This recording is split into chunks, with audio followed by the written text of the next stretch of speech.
aujourd'hui avec le professeur Normand Cornette. Il s'agit d'exposition Les Arts en Richelieu et c'est une exposition qui porte le beau titre de Bac à Bac.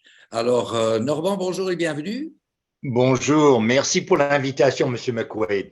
En effet, il Plaisir. s'agit d'une exposition qui a lieu actuellement à la Maison de Culture Eulalie du Rocher à Saint-Antoine-sur-Richelieu, située au 10-28 rue du Rivage à Saint-Antoine-sur-Richelieu. Ouais. Et il s'agit d'un collectif de 10 artistes et j'ai eu le privilège d'en rencontrer quelques-unes dimanche dernier lors du vernissage. Alors, si vous voulez, on va regarder les images que vous m'avez fait parvenir et on peut peut-être commencer par celle-ci qui, moi, me plaît bien. Une espèce de paysage. D'accord. Hein. Et puis, je trouve que cette image dégage déjà de belles choses. On est à la campagne, d'une certaine façon, un peu comme dans un paysage Oui, de Jean-Paul Gaultier. Et puis, alors, vous la voyez en ce moment ou non? je l'ai vu tout brièvement, une Eh ben, nanoseconde. je la remets tout de suite et vous me parlez de cet artiste. Il y a deux pièces qu'on va regarder de cet artiste. Tout à fait. Il s'agit de l'artiste Madeleine Saint-Jean. Les deux œuvres qu'on voit dans cette exposition me fascinent pour la raison suivante.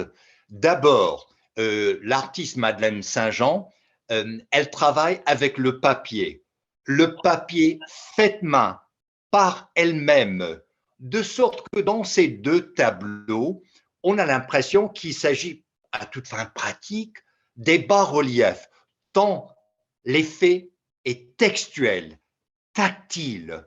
Il y a certes un minimalisme sur le plan chromatique ainsi que le plan formel des formes, mais pour moi, c'en est la poésie. Et d'ailleurs, en échange avec l'artiste Madeleine Saint-Jean, je lui ai demandé quel est votre rapport à l'hiver. Elle adore cette saison et c'est une évidence dans ces deux tableaux. Ces tableaux qui, on dirait qu'elle a su créer une topographie sur le plan pictural du fait qu'elle travaille ce qu'elle appelle le papier matière créé par elle-même. Donc, elle crée les sources primaires de son art, en plus que les images et ses tableaux. Alors, cette œuvre-ci est originale, c'est la seule que l'on voit, que vous m'avez fait parvenir d'elle, et c'est aussi fort Ah, intéressant. oui, celle n'est pas de Madeleine Saint-Jean. Il s'agit là d'une autre artiste. Euh, et donc, je crois que vous avez quelques séries par cet artiste. Hein. Il s'agit de la sérigraphie par Marianne Chevalier. Et ensuite, Et on a d'autres oui. par elle. Mhm. Alors, regardons d'autres images. Celle-ci, que je D'accord. trouve aussi assez fascinante, c'est une série. Euh, mais une série, je devrais dire qu'il y en a quand même quelques-unes. Et cette première ouvre la porte à en parler un peu. Voilà. Ah là, voilà. On est avec Marie-Ange Samon, céramiste, et dans ses œuvres en exposition à la Maison de Culture Eulalie du Rocher, là, j'étais face à un défi. Et on en parle souvent parmi les critiques d'art et dans les musées. À quel moment passe-t-on des métiers d'art aux beaux-arts? Or, il suffit de regarder de près ces œuvres par Marie-Ange Samon et je me suis rendu compte que la facture de ces objets est tellement méticuleuse, tellement détaillée, tellement parfaite qu'on doit parler forcément des beaux-arts. Et d'ailleurs, je tiens à souligner que Marie-Ange Samon s'identifie comme céramiste d'art. Or, dans cette exposition, ses œuvres me fascine parce qu'on passe de l'image à l'objet. Mais la facture est tellement belle qu'on dirait des objets précieux. Alors, on a un bon exemple ici, là. Ah, ah oui, il y a une maîtrise de ce médium de la céramique qui me dépasse, pour vrai dire. C'est une discipline de moine de réaliser une telle œuvre. L'exposition est en cours jusqu'à quand, Normand? Euh, Justement, elle est en cours jusqu'au 28 mai, inclusivement. Et je dois remercier celle qui m'a invité, c'est-à-dire Marie-Claude Bouchard, qui est responsable à la vie culturelle et à la vie communautaire de Saint-Antoine-sur-Richelieu. C'est grâce à elle que j'ai assisté à cette exposition collective de bac à bac, les arts du Richelieu. Pourquoi est-ce que moi j'habite le centre-ville de Montréal? Pourquoi aller là, justement dans ce coin qui est charmant et qui est historique, qui fait partie du patrimoine Ah oui, du c'est Québec? important. Mhm. Oui, pour moi, c'est de la recherche. Je fais de la recherche en sociologie de l'art. Qu'est-ce que j'entends par cela? Mais dans quelle mesure est-ce que les arts jouent un rôle dans la société? Et quand on parle d'un collectif comme Back à Back, un collectif est par définition même un phénomène social. Et là, on est devant une autre artiste, Monique Daisy-Proulx, les musiciens. Or, pourquoi cette artiste m'interpelle? D'abord, elle est polyvalente, elle est pianiste, elle est également enseignante, elle enseigne le piano et le chant. Et croyez-le ou non, dans ses créations, comme celle qui est devant nous, parfois elle intègre les partitions de la musique. Or, j'aimais beaucoup, et qui plus est, elle a publié un livre. Pourquoi la musique? Donc, j'aime beaucoup voir la polyvalence, presque cette approche transdisciplinaire aux arts visuels. Et on le voit là très bien dans l'œuvre de Monique Daisy-Proulx. Il y a deux œuvres dont j'aimerais parler avec vous. C'est celle-ci, dans un premier temps, et on en verra une autre tout de suite après.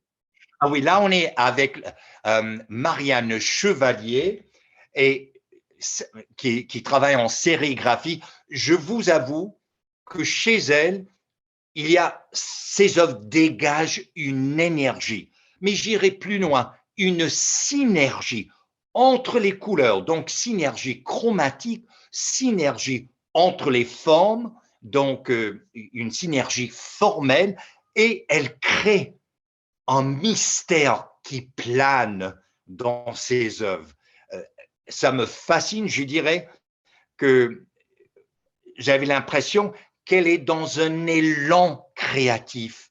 Et quand je voulais comprendre ses œuvres, je me suis dit, c'est comme tenter de tenir un nuage entre ses doigts, parce que elle est biomorphique. C'est organique. C'est comme des œuvres en devenir, en évolution constante, qui créent le dynamisme sur le plan pictural chez Marianne Chevalier. Et puisqu'on y est, je m'empresse d'inviter l'auditoire de Winston McQuaid. Elle donne une conférence ce vendredi, le 19 mai, et une autre exposition du collectif BAC, dont le vernissage aura lieu tout de suite après.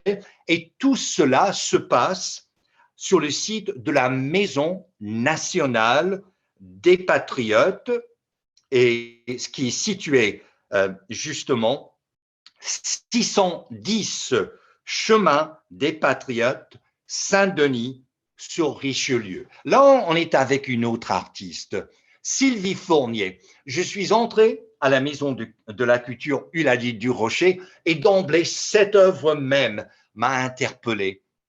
Et je me suis dit, qu'est-ce qui se passe là? J'avais l'impression qu'il y avait une force et que l'artiste voulait maîtriser cette force et que cette force allait vers une sorte de l'au-delà, d'une transcendance, que c'était, comment dirais-je, insaisissable.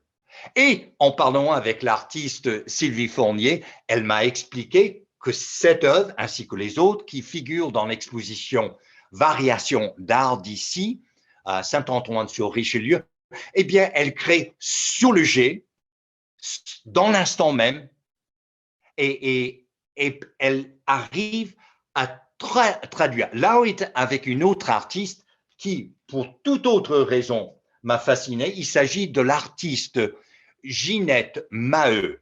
Or, pour moi, les œuvres de Ginette Maheu se situent, croyez-le ou non, dans une recherche paléontologique. Qu'est-ce que j'entends par cela? La paléontologie, c'est une discipline qui se situe quelque part entre la géologie et, et l'archéologie. Et donc, en quelque sorte, elle fait l'étude des fossiles, elle fait l'étude des espèces éteintes, elle fait l'étude des écosystèmes passés.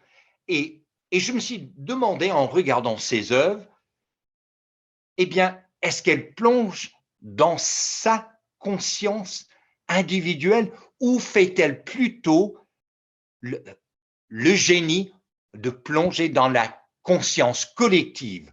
Parce qu'il y a quelque chose des fossiles, des vestiges, mais qui devient presque des archétypes, comme dirait Carl Jung, qui lui parlait et qui a inventé la notion, le concept de la conscience collective. Et si on regardait cette dernière pièce ici?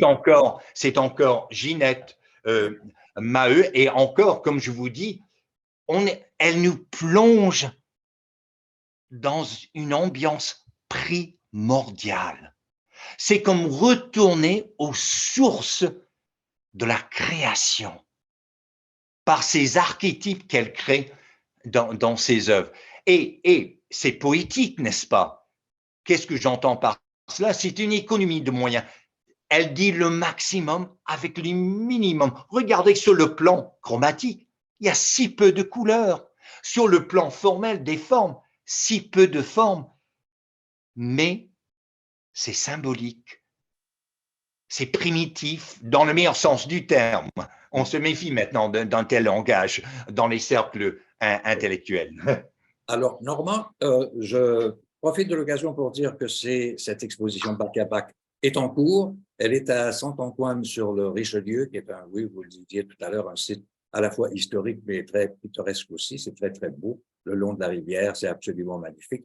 Alors, et vous me dites qu'il y aura un autre vernissage d'un autre collectif? Oui, c'est le même collectif, Bac à Bac. Oui. C'est en continu. Cette fois-ci, ça aura lieu justement là, sur le site de la Maison des Patriotes, et c'est 610 Chemin des Patriotes, 18h, la conférence par Marianne Chevalier, suivie immédiatement à 19h par le vernissage. Tout ça le 19 mai. Et donc, ce vendredi même, l'entrée est libre, c'est ouvert au grand public et évidemment, c'est un long week-end. Et on va fêter, n'est-ce pas, ce qu'on appelait la fête des patriotes. Donc, tout cela se passe, joindre l'utile à l'agréable. Ce collectif Bac à Bac, et d'ailleurs, ils ont un site, Bac à Bac Art. Génial. Alors, Professeur Normand, je vous remercie beaucoup de nous avoir permis, professeur Cornette, de voir un peu ce qui se passe dans la vallée du Richelieu, à Saint-Antoine plus particulièrement. Merci beaucoup et à très bientôt. Oui, et quand je disais la recherche en sociologie de l'art, moi, ma raison d'être, c'est de faire connaître les artistes qu'on ne connaît pas, qu'on devrait connaître. Et en voici.